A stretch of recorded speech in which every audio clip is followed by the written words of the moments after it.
Assalamualaikum warahmatullahi wabarakatuh. Selamat pagi pemirsa Bandung TV dimanapun Anda berada. Senang sekali saya Karina kembali hadir ke hadapan Anda di Senin pagi 13 Juli 2020. Ada yang berbeda di hari Senin ini. Saya tidak lagi membagikan referensi film untuk Anda tonton nanti. Nah, sekarang tidak kalah pentingnya, tidak kalah menariknya karena hari ini saya sudah ditemani dua narasumber yang akan menginspirasi Anda. Karena ini juga berkaitan dengan kemarin hari peringatan Hari Koperasi Indonesia yang ke-73, dan di sini sudah ada dua narasumber yang akan membagikan inspirasinya kepada kita semua. Saya perkenalkan dulu untuk narasumber yang pertama, ini ada Bapak Dr. Andes Kusmana Hartaji MM, Kepala Dinas KUK Provinsi Jawa Barat. Assalamualaikum Pak. Waalaikumsalam warahmatullahi wabarakatuh. Alhamdulillah. Sedang sibuk apa ini Pak? Ya, kita sekarang sedang bagaimana memikirkan koperasi dan UKM di masa pandemi dan pasca pandemi. Jadi ada upaya-upaya kebijakan-kebijakan apa sih yang harus ditelurkan oleh pemerintah terkait dengan kondisi ini.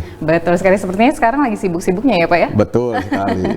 Nah itu dia, apakah upaya-upayanya nanti kita saksikan ya. Lalu kemudian tidak kalah pentingnya juga ada salah satu narasumber yang juga akan menginspirasi kita, yaitu ada Kang Irawan. Kang Irawan ini akan bagi-bagi bagaimana caranya untuk mendapatkan omset 1 tahun 205 juta, betul ya Kang ya? Nanti ini Kang Irawan ini adalah dari Ketua Kopontren Al-Ittifaq Desa Alam Endah Ciwidey Kabupaten Bandung. Lalu seperti apa bincang-bincang kita bersama dua narasumber ini? Jadi langsung saja ya bersama saya Karina, selengkapnya di Halo Halo Bandung, Karaos Bandung.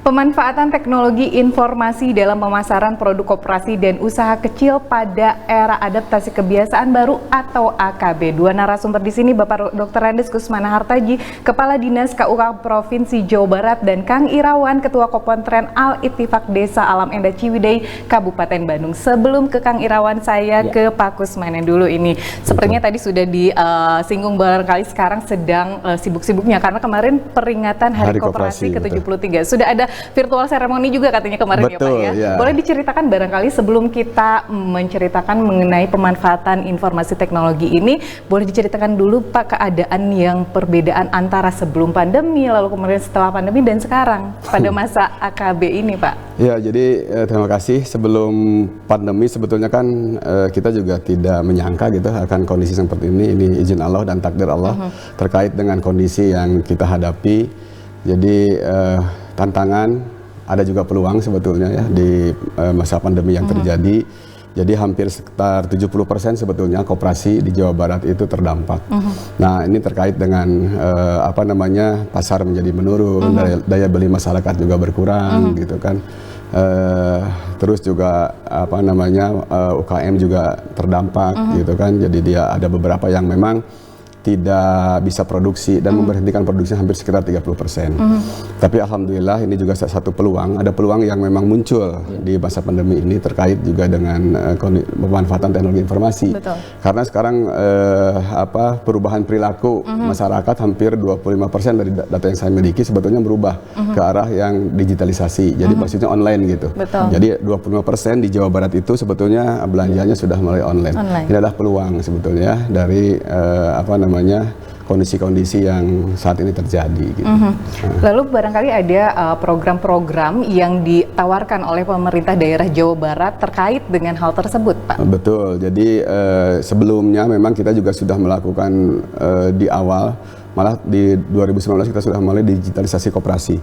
Itu program-program termanfaatkan sekali pada saat terjadi ini gitu. Jadi koperasi-koperasi sudah siap untuk melakukan digitalisasi koperasi. Termasuk juga dilanjutkan dengan program saat ini. Ya, kita juga ada yang namanya program One Pesantren One Product. Ini juga mengangkat program khususnya untuk pesantren ya, bagaimana mandiri secara ekonomi. Jadi sebetulnya apalagi yang ternyata yang menjadi mentor, yang jadi contoh koperasi-koperasi pesantren-pesantren yang berhasil di bidang ekonomi adalah yang memanfaatkan koperasinya. Dan koperasinya juga memanfaatkan teknologi yang sekarang. Nanti bisa ini kan dengan Pak Irawan salah satu contoh pesantren yang memanfaatkan teknologi. Tadi sudah disampaikan omsetnya begitu meningkat. Betul. Iya, karena memang sekarang kita juga sudah bukan lagi ini, tapi sudah kewajiban barangkali ya, bahwa pemanfaatan teknologi bukan lagi sesuatu yang tidak dilakukan, tapi sudah harus dilakukan. Artinya sebetulnya memang hal ini sudah diperkirakan sebelumnya barangkali ya Pak ya? Betul, jadi program digitalisasi koperasi dan digitalisasi UKM sebetulnya sebelum pandemi ini sudah dijalankan, sudah dilakukan. Cuma hanya pada saat terjadi pandemi, nah inilah momentum sebetulnya, momentum dari selama ini kita melakukan, dan kadang-kadang juga kesadaran untuk itu, kan kalau tidak dipaksa orang kita tuh ya tidak akan melakukan, tapi dengan kondisi yang ini peluang juga ada, perubahan perilaku konsumen masyarakat sudah berubah. Betul. Nah ini adalah tantangan. Terus produk-produk impor juga sudah mulai berkurang kan. Nah ini tantangan juga karena memang produk kita sudah mulai keinginan untuk menginginkan produk dalam negeri sudah mulai muncul, apalagi kebutuhan dasar seperti sayur mayur, terus kan produk-produk yang koperasi-koperasi sektorial juga itu gitu. Jadi sebetulnya program-program ke arah digitalisasi kita lanjutkan, tapi lebih ditingkatkan karena ternyata manfaatnya cukup besar. Gitu. Betul sekali, produk kita Indonesia tidak kalahnya, apalagi di Jawa Barat tidak kalah bersaing ya dengan produk-produk nasional, bahkan produk-produk luar negeri ya Pak ya. Betul. Nah itu dia mungkin perbedaan yang dirasakan saat sebelum pandemi, lalu kemudian setelah pandemi, dan sekarang masa adaptasi kebiasaan baru. Tadi sudah Pak Kusnana ceritakan sedikit mengenai perbedaannya. Sebenarnya sudah dari dulu ya Pak Kusnana ini dijalankan atau dilakukan, tapi mungkin sekarang lebih gencar lagi ya Pak Kusnana ya. Ya di awal-awal kan pemanfaatan rata-rata pemanfaatan internet itu hanya 8 jam ya. 8 jam, tapi sekarang mah orang kan kemarin apalagi di masa PSBB mungkin hampir 12 jam, 13 jam lebih barangkali ya. Betul. Kalau di awal memang data yang saya miliki 8 jam 36 menit nih rata-rata waktu per hari menggunakan internet itu di seluruh dunia. Nah kita juga lebih banyak karena memang Indonesia memiliki potensi terbesar, 86% Indonesia memiliki potensi terbesar untuk pertumbuhan e-commerce. Karena 80% pengguna internet di Indonesia menggunakan platform e-commerce. Nah ini juga sebetulnya sudah, ini di awal pada saat, nah sekarang apalagi dengan masa ini, apalagi kemarin-kemarin dimulai Maret, April, Mei kan itu juga di rumah saja gitu. Nah, barangkali ini lebih meningkat dari penggunaan internet. Betul, dan ada kabar juga bahwa ini juga ada peningkatan bahwa sebelum pandemi ini ada 13%, lalu kemudian sekarang 17%. Ya, jadi secara nasional sebetulnya 13% ya. Sekarang sudah di Jawa Barat sudah 17, bahkan mungkin lebih. Saya punya data sebetulnya kalau untuk survei khusus memang belum, tapi kita sudah melakukan data dari marketplace besar. Ada beberapa yang saya ini kan. Ternyata peningkatannya signifikan sekali sampai 17% dan lebih gitu. Jadi UKM dan koperasi yang memanfaatkan ini gitu online. Bahkan yang saya kaget adalah revenue-nya nih, pendapatannya meningkat sampai 40%. Luar biasa Pak. Itu dibandingkan dari bulan Februari gitu, dibandingkan dengan sekarang. Tapi kalau dibandingkan dengan tahun lalu, maksudnya tahun lalu per Juni gitu, sekarang Juni lagi umpamakan, itu sampai 54% peningkatannya. Luar biasa ya Pak, lebih dari setengahnya. Lebih dari setengahnya kalau dibandingkan satu tahun, Juni tahun lalu dengan Juni saat ini. Tapi untuk sampai Februari pada saat sebelum pandemi dan setelah pandemi itu juga naiknya sampai 17%. Artinya betul. Revenue-nya yang saya kaget. Ternyata revenue-nya di luar ekspektasi sekali. Saya punya data sampai 400 kali lipat gitu. Ini yang saya kaget. Seperti yang tadi Pak Kusnana bilang, ini momentum ya Pak ya. Momentum, peluang betul. dalam koperasi-koperasi yang untuk menjadikan pendapatannya lebih dari sebelumnya barangkali ya. Nah ini yang menarik dari orang kita ya Pak ya. Betul. Ada hikmah di balik musibah barangkali ya. Kita mengambil hikmahnya, tapi jangan sampai nanti kita mengambil hikmah harus ada musibah dulu barangkali ya Pak ya. Jangan sampai ya. Betul. Nah dari Pak Kusnana kita ke Kang Irawan ya. Kang Irawan ini saya memiliki datanya nih Kang Irawan. Katanya ini tuh Kopontren Al-Ittifaq Desa Alam Endah Ciwidey Kabupaten Bandung ini sudah berdiri kopontrennya dari 1997, artinya sudah lebih 20 tahun. Betul. Berarti sudah pemanfaatan teknologinya juga sudah semakin baik, semakin sini. Dan kabarnya juga ini udah ratusan juta omsetnya. Berarti ada kiat-kiat yang khusus yang penting untuk kita perhatikan. Sebelumnya sebelum memberikan kiat-kiat, boleh cerita dulu mengenai Kopontren Al-Ittifaq ini, Kang. Ya, terima kasih.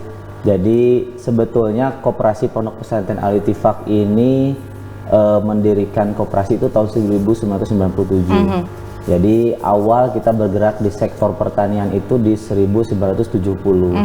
Jadi pengalaman hampir 23 tahun itu akhirnya kita mendirikan koperasi. Nah, kenapa koperasi? Karena itu tadi bahwa Sokoguru ekonomi Indonesia itu adalah koperasi.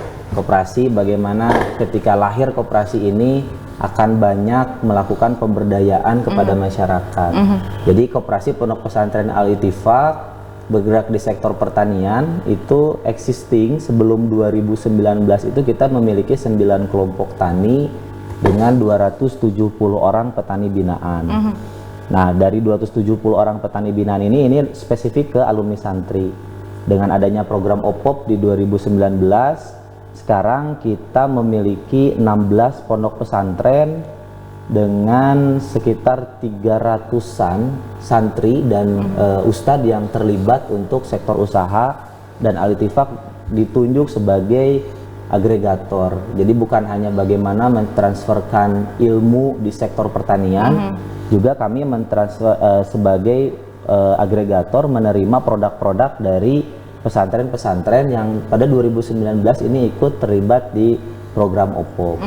Nah, memang menarik 2020 ini ketika pandemi COVID-19 ini kan merubah semua apa ya, semua hal lah. Banyak orang yang melakukan kegiatan di rumah, stay at home, sekolah di rumah, work from home dan lain sebagainya. Nah, ini juga menjadi peluang, makanya 2020 ini menjadi momentum ketika kita coba untuk meningkatkan penjualan melalui online. Kita membangun sendiri bahasa-bahasa pemrograman seperti HTML, PHP dan sebagainya, dan ya luar biasa tadi kalau data dari Pak Kadis mengatakan 17% peningkatan di online. Dengan adanya pandemi ini untuk sisi online itu kita ada kenaikan dengan 15%, baik online yang di alifmart.id, platformnya yang dibangun sendiri oleh Kopentren Al-Ittifaq, maupun dengan beberapa marketplace yang ada di Indonesia. Seperti itu. Nah, itu dia, sudah berapa ratusan orang santri yang kemudian bergabung dengan Kopentren tersebut. Lalu kemudian tadi juga mungkin ada pelatihan apa segala macam mungkin ya, kiatnya. Nah, itu dia. Nah, seperti apa kiat-kiatnya? Kita harus sabar dulu karena kita harus ada jeda ya. Kami akan kembali seusai jeda, tetap bersama kami di Halo Halo Bandung, Karaos Bandung. Terima kasih Anda masih bersama kami di Halo Halo Bandung, Karaos Bandung. Nah, barusan ada yang bisik-bisik katanya Kopentren Al-Ittifaq ini satu bulan. Al-Ittifaq ini maaf, satu bulannya itu mendapatkan omset sampai dengan 1,7 miliar rupiah ini ya. Nah, kita pasti ingin tahu dong di benang masyarakat Bandung dan pemirsa Bandung TV di rumah ingin tahu apakah sih kiat-kiatnya dalam menjalankan Kopentren tersebut, lalu apa pemanfaatan teknologi informasi dalam menjalankan Kopentren tersebut. Kita lanjutkan lagi ya, Kang Irawan ya. Nah, ini dia bagaimana sebetulnya dalam bidang apa saja sih Kopentren Al-Ittifaq ini, Kang? Memang core bisnis Al-Ittifaq itu di sektor sayuran. Jadi ada 146 jenis sayuran yang setiap hari sepanjang tahun itu kita distribusikan ke berbagai market di Bandung dan di Jakarta. Khususnya ke modern market. Nah, dari 146 jenis sayuran ini ya kurang lebih per hari itu 5,7 ton sayuran per hari yang kita distribusikan ke beberapa market tadi. Jadi kuncinya sebenarnya ada 4. Satu adalah bagaimana kita bisa menjaga kualitas dari produk kita. Kemudian yang kedua adalah kita bisa memenuhi kuantitas permintaan dari market kita. Ketiga adalah bagaimana kita menjaga kontinuitas, dan yang terakhir adalah komitmen yang kita bangun dengan market. Nah, kalau keempat hal ini sudah kita bisa pegang, insya Allah market dengan sendirinya akan sangat percaya terhadap Al-Ittifaq. Dan ya alhamdulillah dengan adanya pandemi ini tadi mungkin sudah dikatakan bahwa bahkan kita mendapatkan blessing gitu ya. Jadi blessing in disguise. Jadi dengan adanya pandemi ini, apalagi selama kita bisa memanfaatkan teknologi, kita bergerak ke hal-hal yang lebih modern, bukan hanya dari sisi digital marketing saja, Mbak, tapi juga dari sisi digital farming. Jadi dari sisi hulunya juga harus dipikirkan bagaimana precision farming, efisiensi dan efektivitas untuk meningkatkan produksi hasil dari pertanian yang tentu saja tanpa mengurangi kualitasnya. Nah, kualitas itu tidak lepas dari peran pemerintah daerah Jawa Betul. Barat barangkali ya, lalu kemudian pemanfaatan teknologi informasi juga ini harus maksimal ya. Betul. Akhirnya demikian menghasilkan beberapa hal tadi tersebut ke positif-positif yang tadi ya, pendapatannya lebih dari yang diinginkan barangkali ya Betul, Pak ya. ya. Begitu pemanfaatan teknologinya seperti apa Kang Irawan? Ya, awal-awal 2019 kita coba, karena kami dari pondok pesantren, kami dari pondok pesantren Al-Ittifaq, 2019 ketika lahir program OPOP ini, kita melihat bahwa teknologi adalah menjadi sesuatu yang sangat penting sekali. Makanya kita melakukan screening anak-anak santri itu untuk bukan beralih menambahkan pengetahuannya ke sisi teknologi informasi. Makanya dari situ kita ngajarkan anak-anak santri bukan hanya bagaimana belajar ngaji dan pertanian saja, kita juga belajar untuk bagaimana bisa memanfaatkan teknologi informasi. Nah, alhamdulillah dukungan memang support luar biasa, bukan hanya dari sisi digital marketing saja, juga dari sisi permodalan. Jadi kita dikenalkan oleh pemerintah provinsi, khususnya Dinas Koperasi dan KUK, dengan beberapa marketplace. Dan marketplace pun ini akhirnya memberikan banyak subsidi, Mbak. Oke, Jadi, baik. Kang Irawan, Ya. ditahan sebentar, sepertinya ada telepon masuk ya. Oke. Halo, selamat pagi. Selamat pagi, Assalamualaikum. Waalaikumsalam warahmatullahi wabarakatuh. Dengan Bapak siapa di mana? Biasa saya Karina. Ah. Iya Pak Herlan, Damang. Saya alhamdulillah. Bagaimana di kesempatan pagi ini mau bertanya ke Kang Irawan atau ke Pak Kusmana langsung ini? Kedua-duanya. Boleh, mangga silahkan. Ya, yang pertama-tama kami ingin mengucapkan selamat Hari Koperasi kemarin tanggal 12 Juli, betul. Ya, yang mana Jawa Barat ini mempunyai kebanggaan secara nasional. Kota Koperasi kan Tasikmalaya, ya. yang mana didirikan oleh Bapak Dr. Muhammad Hatta, ya, Wakil Presiden Indonesia yang pertama. Yang saya ingin penjelasan dari koperasi pesantren yang ada di Kabupaten Bandung, yaitu Ciwidey. Kebetulan anak didik saya dari Sinakerta Selatan maupun Cihampelas ada yang pesantren ke sana. Alhamdulillah menjadi contoh bagi lingkungannya. Nah, bagaimana kiat-kiat untuk mendirikan koperasi di pesantren, karena sangat rumit. Biasanya kan pesantren sekarang bukan hanya mengkaji kitab-kitab kuning, untuk 30-an Sunnah al-Hadis, banyak yang bergerak di bidang pertanian, peternakan, perikanan, kerajinan, bahkan seni budaya, olahraga dan pariwisata. Di antaranya Kabupaten Bandung itu percontohan dari 27 kabupaten kota di Jawa Barat maupun 34 provinsi secara nasional, juga seperti Garut, Tasik, Cianjur, Bogor, Sukabumi dan lain sebagainya. Untuk Bapak yang dari KUKM Jawa Barat, saya juga adalah anggota koperasi PGRI Korpri yang ada di Bandung Barat, yaitu Sinakerta, Ciwidey, Ciwidey. dan saya juga pernah menjadi pengurus koperasi. Nah, ini ada kekurangan, ada kelebihan.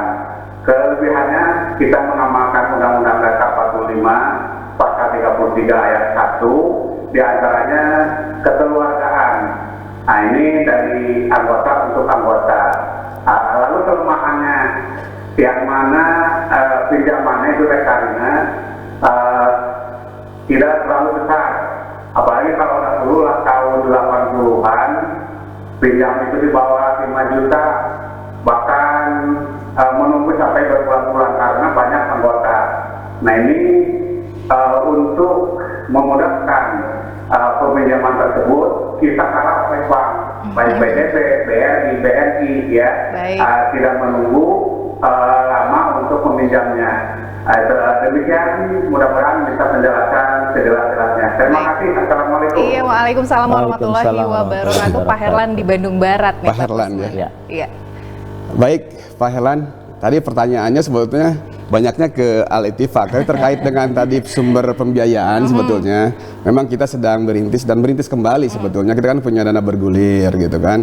Nanti barangkali setelah pasca pandemik ini kita akan merintis bagaimana akses permodalan dari koperasi itu nanti difasilitasi oleh pemerintah. Karena kita juga punya dana bergulir, insya Allah kita nanti akan bentuk, sedang merintis kembali pembentukan Badan Layanan Umum Daerah seperti yang dilakukan di pusat. Namanya Lembaga Pengelola Dana Bergulir, dan alhamdulillah Al-Ittifaq sudah kemarin cair sebanyak 7,5 M. Nah ini juga sebetulnya tambahan untuk beberapa koperasi secara nasional. Memang kita juga ada beberapa koperasi yang sudah memanfaatkan dana tersebut. Jadi tidak hanya ke bank, tapi kita punya lembaga. Nah insya Allah di Jawa Barat kita sedang rintis pembentukan lembaga pengelola dana bergulir daerah BLUD. Tapi nanti barangkali diawali dengan UPTD pembiayaan. Nah ini kan banyak juga UKM yang visible tapi tidak bankable gitu. Nah salah satu alternatifnya adalah bagaimana membentuk lembaga itu. Dan sebetulnya sudah dari beberapa tahun lalu tapi terhambat dengan regulasi. Tapi sekarang sudah sudah ada peluang untuk pembentukan ini. Nanti barangkali kalau memang tadi seperti tadi yang dikatakan Pak Herlan dari Bandung Barat. Jadi insya Allah kita akan mengupayakan, karena memang salah satu kendala dihadapi oleh koperasi adalah modal. Banyak koperasi anggotanya kan hanya simpanan pokok, simpanan wajib saja Pak.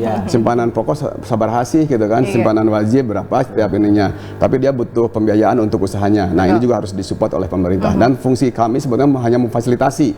Dan yang punya uang mah lembaga keuangan, bank dan non bank. Termasuk nanti kita akan coba di luar bank non bank juga ada lembaga dana bergulir. Artinya program pemerintah Provinsi Jawa Barat juga bukan hanya bantuan mengenai pelatihan apa segala macam. Artinya tadi juga akan memfasilitasi permodalan gitu ya jadi Pak ya. Aksesnya gitu. Jadi kita tidak mengeluarkan ininya, tapi memfasilitasi aksesnya bagaimana ini. Termasuk juga dana bergulir itu memang duit uang pemerintah. Artinya nanti koperasi yang lain juga akan mendapatkannya. Kalau misalnya sudah ada tadi surat izin apa segala macam. Dan kabarnya ini sekarang surat izinnya sudah bisa pendaftaran melalui online. Ini juga salah satu kemudahan untuk mendapatkan NIB ya, nomor induk koperasi berusaha. Jadi sebetulnya makanya ada program OPOP ini kan dari 2019 kita sudah memprogramkan OPOP. Dari pesantren-pesantren itu hampir 30% badan hukumnya koperasi. Termasuk juga ada yang prakoperasi. Nah, tugas kami sebetulnya maintenance-nya membentuk koperasi-koperasi pondok pesantren. Jadi insya Allah untuk tahun depan malah untuk pengurusan badan hukum ke notaris kita akan biayai gitu kan, untuk pembentukan badan hukum. Nanti kita akan seleksi sedemikian rupa, karena memang pembentukan koperasi itu harus muncul dari bawah, ya bottom up, tidak ujuk-ujuk aja karena Anda pengen modal bentuk aja koperasi, koperasi jadi-jadian namanya gitu. Nah ini yang harus kita inikan, karena memang pengawasan cukup ketat, dia juga kalau memang koperasi simpan pinjam atau SP kan menjadi lembaga keuangan gitu. Terus juga ada koperasi yang tiba-tiba, saya udah pengen modal, tiba-tiba bentuk aja koperasi gitu. Pengen bisnis ini, bentuk aja koperasi. Iya gitu. Karena memang sekarang agak mudah. Sudah notaris, langsung sistem online gitu, ke pusat, tiba-tiba keluar aja badan hukum. Gitu. Iya betul sekali. Artinya goalsnya atau tujuan akhirnya tentu saja untuk para anggotanya sejahtera dan lebih mandiri barangkali ya Pak ya. Nah itu dia. Nah barangkali dari Kang Irawan untuk Pak Herlan? Iya, terkait dengan pertanyaan dari Pak Herlan tentang mendirikan koperasi di pondok pesantren. Jadi kalau cerita Al-Ittifaq itu kan kami di pondok pesantren itu bukan hanya diajarkan mengaji saja, tapi kami juga diajarkan yang pertama adalah tentang entrepreneur atau jiwa kewirausahaan. Sebenarnya kewirausahaan ini kan manifestasi dari apa yang dilakukan oleh Nabi besar Muhammad SAW. Jadi beliau selain mendakwah, beliau juga sebagai seorang pedagang dan entrepreneur. Nah, itu yang pertama. Kemudian yang kedua, kami dari pondok pesantren ini kan tidak bisa menjamin alumni-alumni santri itu akan menjadi ustadz atau kiai semua. Nah, dari sini ketika sudah terbangun jiwa entrepreneurnya dari setiap stakeholder yang ada di pondok pesantren, maka tidak akan sulit untuk mendirikan unit-unit bisnis atau bahkan koperasi ke depannya. Nah, dan yang terpenting adalah apa yang dilakukan oleh Al-Ittifaq, bagaimana keberadaan pondok pesantren dan koperasi pondok pesantren ini bisa memberikan warna dan menjadi penguat pemberdayaan kepada masyarakat sekitar. Jadi pesantren hadir bukan hanya untuk ustadz dan kiainya saja, tapi juga pesantren hadir untuk bisa memberdayakan masyarakat di sekitarnya. Jadi dari 9 kelompok tani itu ada 2 kelompok tani Pak di Kabupaten Bandung Barat, dan 2 kelompok tani di Kabupaten Bandung Barat ini adalah alumni santri, termasuk juga kemarin hasil dari pelatihan dan magang program OPOP yang dilakukan oleh Al-Ittifaq. Ada 2 pondok pesantren di Kabupaten Bandung Barat yang sekarang intens rutin mengirim produk-produk sayurannya ke Koperasi Pondok Pesantren Al-Ittifaq. Jadi ini berkah juga dengan adanya program OPOP tahun kemarin, yang mudah-mudahan tahun ini pun akan tambah berkah lagi. Jadi artinya bukan mandiri dan sejahtera hanya untuk anggota koperasi saja, ternyata masyarakat sekitar juga merasakan dampak positif dari hal tersebut ya, Kang Irawan ya.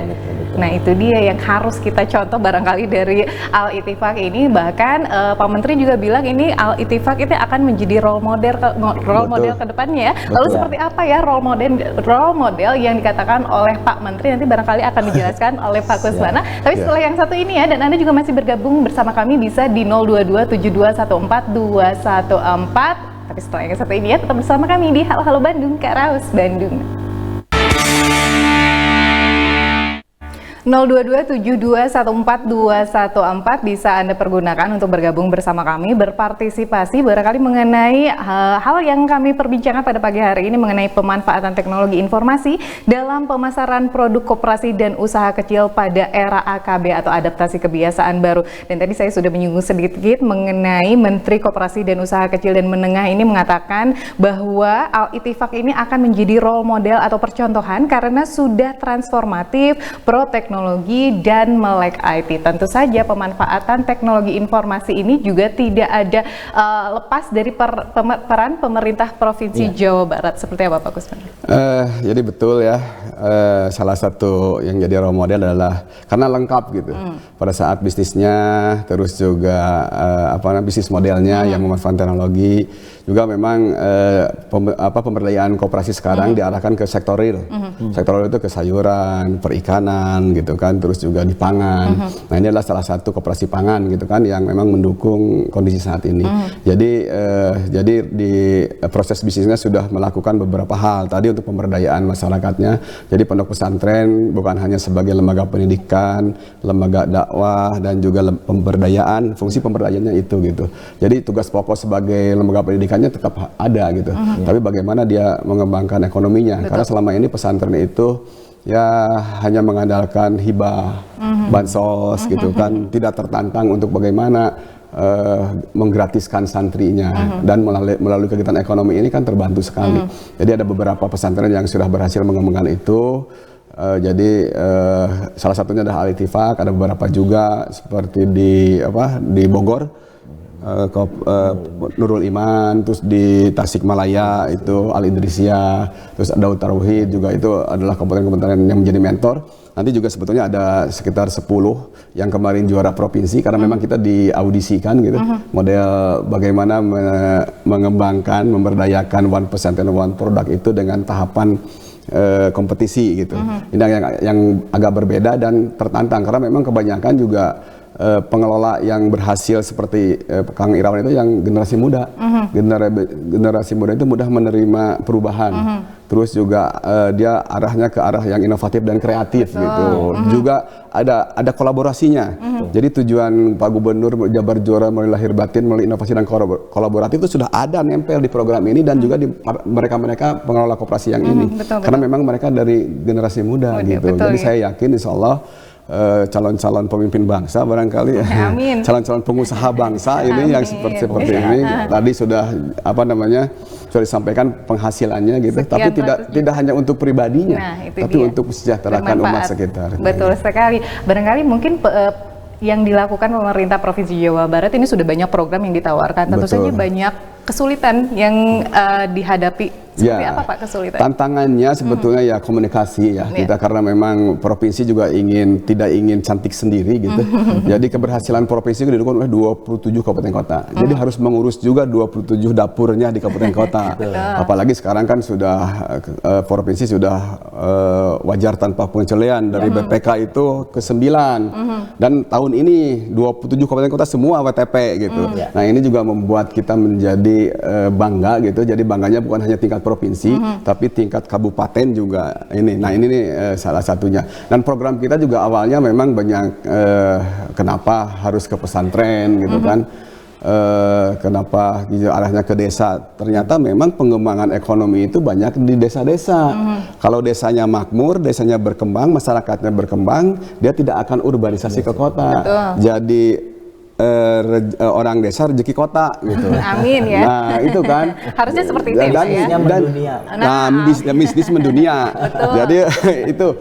Jadi arahnya pondok pesantren kebanyakan kan ada di pedesaan. Betul. Dan ekonominya harus berkembang di sana. Berkembang di sana otomatis nanti orang kota juga terbawa gitu. Dan orang-orang muda tidak ingin dia kerjanya di mana, tapi juga harus membangun desanya. Desanya, pesantrennya, koperasinya, dan memang paling cocok koperasi itu, gotong royongnya, itu kan budaya-budaya di pedesaan gitu ya, muncul di sana kebersamaannya gitu kan, makanya melalui program-program pemberdayaan koperasi, melalui program-program pemberdayaan desa ya, program, nah ini sinergitas ini memang tantangan banyak, tapi insya Allah karena memang tujuan kita tidak ada interest pribadi, kita ingin membangun masyarakat Jawa Barat menjadi juara lahir dan batin. Terutama di masa AKB ini sekarang. Betul, ya? jadi alhamdulillah terbukti ternyata di masa AKB ini kan tidak signifikan terpengaruh oleh koperasi yang ada di pedesaan, apalagi sekarang lihat orang-orang desa. Sepertinya orang kota aja yang banyak sibuk liur gitu kan, tidak piknik, tidak ini gitu kan. Tapi santai-santai saja di desa ya, itu mengembangkan ekonomi insya Allah. Nah itu dia, barangkali itu adalah kendala-kendala yang kemudian ditemukan oleh pemerintah Provinsi Jawa Barat dalam pengembangan teknologi informasi untuk barangkali untuk mengasuh koperasi-koperasi yang ada, terutama di pesantren begitu. Betul, ya. kebiasaan, apalagi kan kita pada saat program OPOP ini kan pendaftarannya online nih, kan ngeluh juga waktu awalnya kan gimana daftarnya. Ini kan kita tuh jadul gitu kan, tidak melek teknologi, tapi dengan itu kita kan mendampingi. Betul.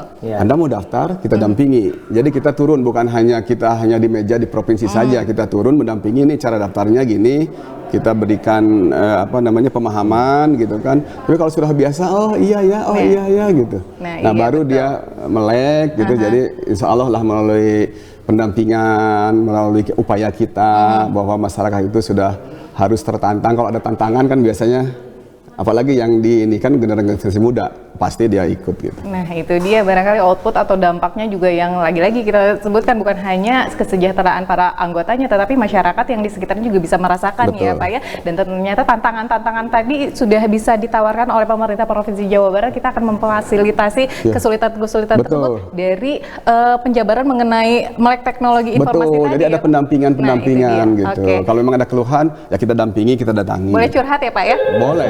Ini ada penelpon masuk lagi. Halo, selamat pagi. Halo, selamat pagi. Halo, selamat pagi. Dengan siapa di mana? Sepertinya terputus ya, kita tunggu lagi 022721414 masih bisa Anda pergunakan untuk bergabung bersama kami dengan Pak Kusmana dan tentu saja dengan Kang Irawan. Nah, tadi sudah dijabarkan mengenai kendala atau peluang, lalu kemudian ada solusinya dari pemerintah Provinsi Jawa Barat mengenai hal tersebut. Nah, kalau kesulitan yang dihadapi oleh Kopantren Al-Ittifaq ini seperti apa, Kang? Ya, tadi mungkin ada yang belum terjawab terkait dengan role model Koperasi Pondok Pesantren Al-Ittifaq sebagai role model untuk pondok pesantren lainnya. Nah, kita tahan dulu ya Kang Irawan ya. Halo, selamat pagi. Halo, selamat pagi.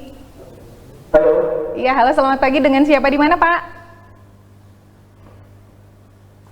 Halo. Iya, halo, Bapak. Halo. Iya, halo. Halo, Pak. Selamat pagi. Dengan siapa di mana, Pak? Halo. Halo, selamat pagi, Pak. Halo. Halo Bandung ini ya. Bandung. Sambil kita tunggu lagi ya barangkali. Iya, halo. Ya, silakan Mbak. Silahkan Pak. Halo. Oke, nanti kita tunggu lagi ya. Barangkali ada kendala juga ya dari penelpon barusan. Nanti kita tunggu lagi di 022721414 sambil kita mendengarkan dari Kang Irawan barangkali. Silahkan Kang Irawan. Tadi Mbak, jadi terkait dengan role models, jadi kalau kita berbicara tentang pondok pesantren di Indonesia itu ada 29.000 pondok pesantren. Kalau di Jawa Barat mungkin ada 11.000 katanya data terakhir itu kan, 11.000 pondok pesantren. Nah ini sebenarnya adalah merupakan potensi besar dari sisi sektor bisnis. Bagaimana kita bisa menciptakan captive market, bagaimana kita bisa berproduksi dengan memiliki pemahaman ada 3. 1, tetap tinggal di desa. Yang kedua, rezeki kota dan bisnisnya mendunia. Betul. Nah, Mati masuk surga. mati masuk surga. Amin. Itu yang diharapkan ya Pak ya, kita semua. Nah, jadi tantangannya adalah bagaimana merubah mindset di pondok pesantren, karena ini merupakan tantangan yang luar biasa besar ketika selama ini tadi pondok pesantren adalah sebagai lembaga pendidikan, padahal seyogianya bagaimana lembaga bisnis, unit bisnis di pondok pesantren ini adalah sebagai pendorong pendidikan yang lebih lebih keren lah gitu, pendidikan yang lebih bagus lagi dengan adanya sisi bisnis di pondok pesantren. Jadi ada 4 hal. Yang pertama adalah kita harus mau bertanggung jawab, kemudian memperlihatkan etos kerja, bukan etos hasil, dan yang terakhir adalah bagaimana bisa memanfaatkan teknologi. Karena di zaman sekarang ini teknologi memegang peranan penting. Oke, semoga sekarang bisa masuk ya. Halo, selamat pagi. Tuh. Farid nih. Banyak yang suka sama Kang Irawan dan Pak Kusmana, jadi rebutan barangkali teleponnya ya. Boleh silakan dilanjutkan. Iya. Nah itu tadi kan ada 4 hal. Mau bertanggung jawab. Jadi amanat, kita selalu diberikan amanat dan wejangan oleh sesepuh kita, Pak Kiai Haji Fuad Apandi. Di era modern ini, era globalisasi ini ada 4 hal yang harus kita pegang. 1 adalah bertanggung jawab, yang kedua memiliki etos kerja, dan yang ketiga jangan memikirkan etos hasil, dan yang terakhir adalah bagaimana bisa memanfaatkan teknologi. Jadi yang namanya bisnis, yang namanya bergerak di sektor pertanian ataupun di sektor lainnya, untung dan rugi, impas itu biasa. Nah, yang paling penting adalah etos kerja tadi, mau bertanggung jawab dan etos kerja. Karena kalau di sektor pertanian, Mbak, kita hanya berikhtiar saja. Perkara urusan hasil itu bukan ranahnya manusia. Jadi bagaimana kita memaksimalkan di dalam pengelolaan budidaya sayuran dan sebagainya, perkara hasil itu kita serahkan kepada Allah Subhanahu wa taala. Dan yang terakhir adalah bagaimana memanfaatkan teknologi. Seperti kita ketahui, digitalisasi ini kan masuk ke seluruh luar biasa ya. Marketplace juga sekarang banyak. Betul. Gitu ya Kang. Ya, bahkan sekarang alhamdulillah 16 pondok pesantren di Jawa Barat itu alumni OPOP semua, itu kita difasilitasi baik oleh Pemprov Jabar dan Bank Indonesia, baik dari KPW ataupun dari pusat, dari Departemen Ekonomi dan Keuangan Syariah untuk digitalisasi farming dan precision farming. Jadi yang difikirkan sekarang itu bagaimana, bukan hanya dari sisi bagaimana meningkatkan kapasitas produksi. Nah, ke depan adalah dengan meningkatkan kapasitas produksi, dengan produksi meningkat, otomatis harga akan turun, daya beli akan naik. Nah, harga turun juga tidak merugikan dari sisi petani atau pondok pesantren karena tadi produksinya meningkat.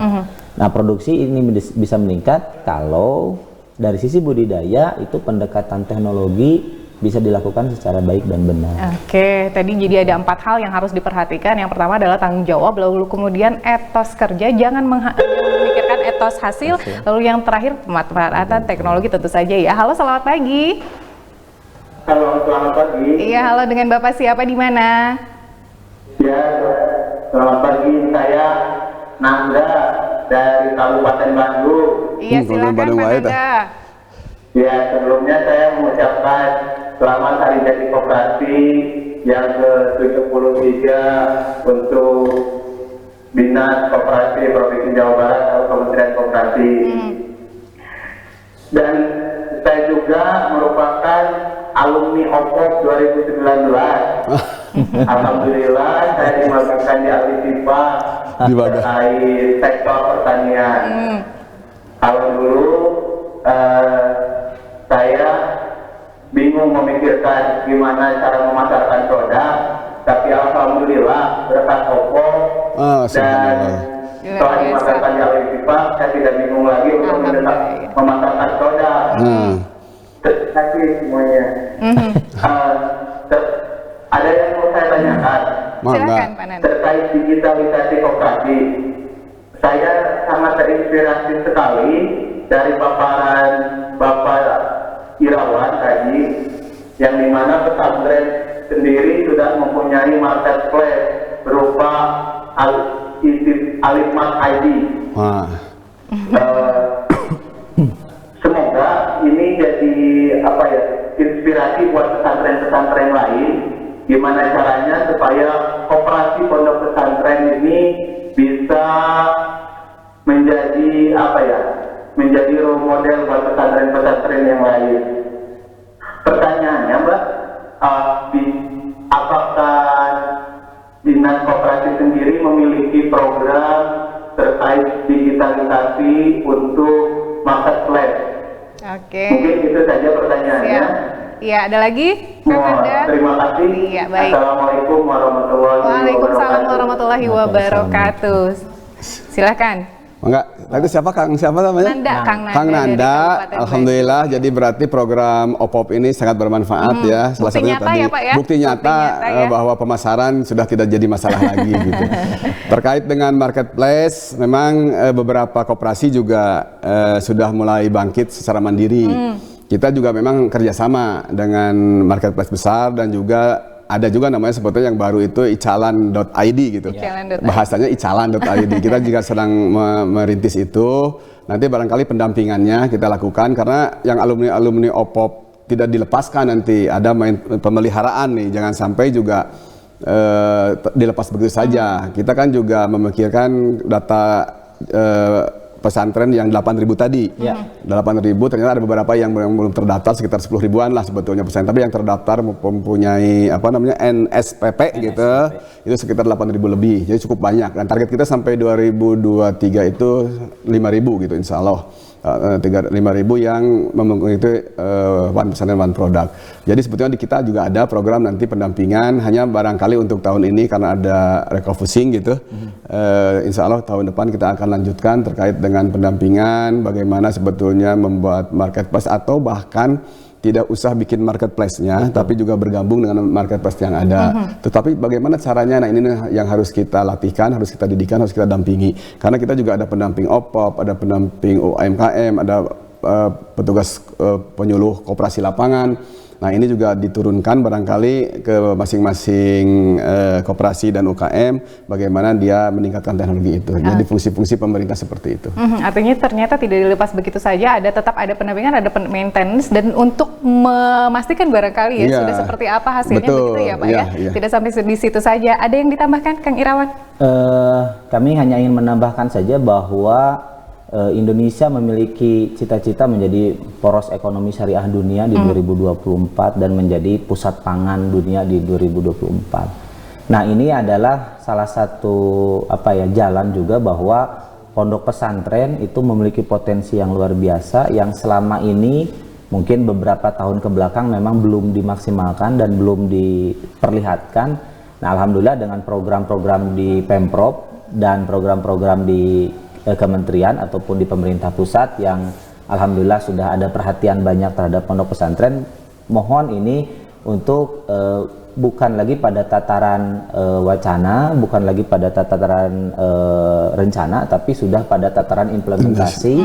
Dan alhamdulillah ya Jawa Barat menjadi salah satu provinsi yang mengawali bagaimana pemberdayaan ekonomi di pondok pesantren ini bisa dijalankan. Dan kami juga ingin menceritakan bahwa dengan 1074 pondok pesantren di Jawa Barat ini, kami sudah memiliki Serikat Ekonomi Pesantren, dan ini menjadi salah satu wadah bersama bagi pondok pesantren di Jawa Barat, dan ini menjadi salah satu percontohan dalam pembentukan holding bisnis pesantren di Indonesia. Luar biasa ya. Baik, ini masih ada sedikit lagi tapi kayaknya kita masih penasaran ya Kang Irawan dan Pak Kusmana. Kita harus jeda dulu ya, tetap di sana ya. Tetap bersama kami di Halo Halo Bandung, Karaos Bandung.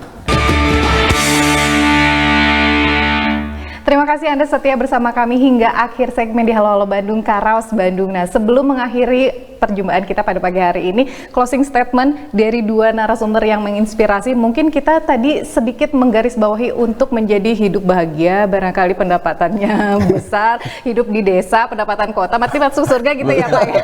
Boleh dari Kang Irawan, setelah itu Pak Kusmana ya. Iya, kalau dari kami, Al-Ittifaq, Pondok Pesantren Al-Ittifaq, makna dari Al-Ittifaq itu adalah kerjasama yang baik.